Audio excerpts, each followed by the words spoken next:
from the Pacific Northwest.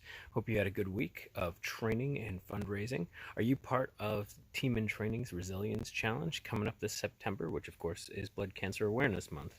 I've just started my campaign with Team PNW Power for Pacific Northwest Power.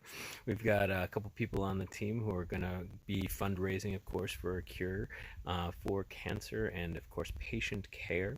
So look out for us. We'll be posting with hashtag TNT Resilience and PNW Power. So coming to you, of course, getting our miles in.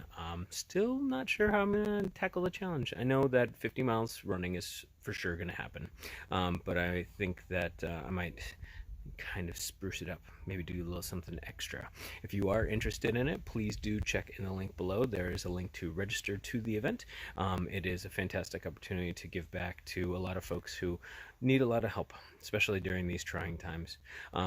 Speaking of which, the LLS Bloodline Podcast this week is dedicated to a fantastic Dr. Leslie, who is going to talk to us about how the coronavirus has affected leukemia patients and how it has affected their treatment and extra things that they can watch out for during this kind of scary time, especially for our fantastic patients. So they have the entire team at Bloodline Podcast has a great discussion with Dr. Leslie about how it's affected non-Hodgkin's lymphoma patients and other types of patients who are affected by leukemia. So a really good conversation and really informative.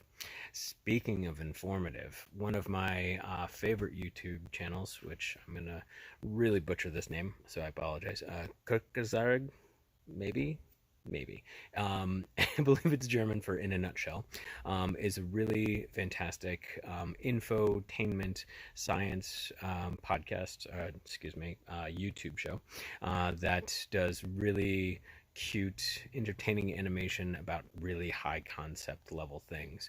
And one of the podcasts from a couple months ago was about the cancer paradox and how cancer reacts in larger animals and the things that we can kind of learn from that.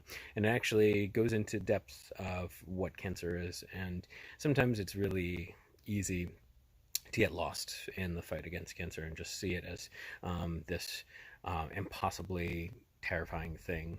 I think it is beneficial to break it down and see what is actually happening and how we can fight it, which is part of what this very informative and charming video is all about. Links in the information below.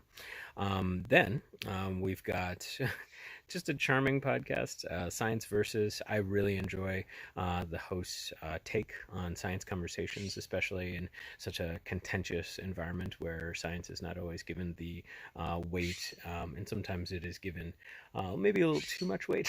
So where there's a lot of misinformation out there, she does a really good job of tackling these kind of tough conversations. And she has one about probiotics, which for any of us in the health and wellness scope definitely hears a lot about these days, and just kind of tackles some of the claims and things out there for probiotics. So definitely an interesting conversation that may culture your perception of what probiotics can and can't do for you. So get out there, get some miles, get some training, and any fundraising that you can do for the cause, it's going for an awesome benefit to those with cancer and all of their amazing families that are supporting our cancer patients. Remember, it's all about that cure development, research, and patient care. You folks are doing an amazing thing. Get out there, show your resilience with Team in Training. Go team!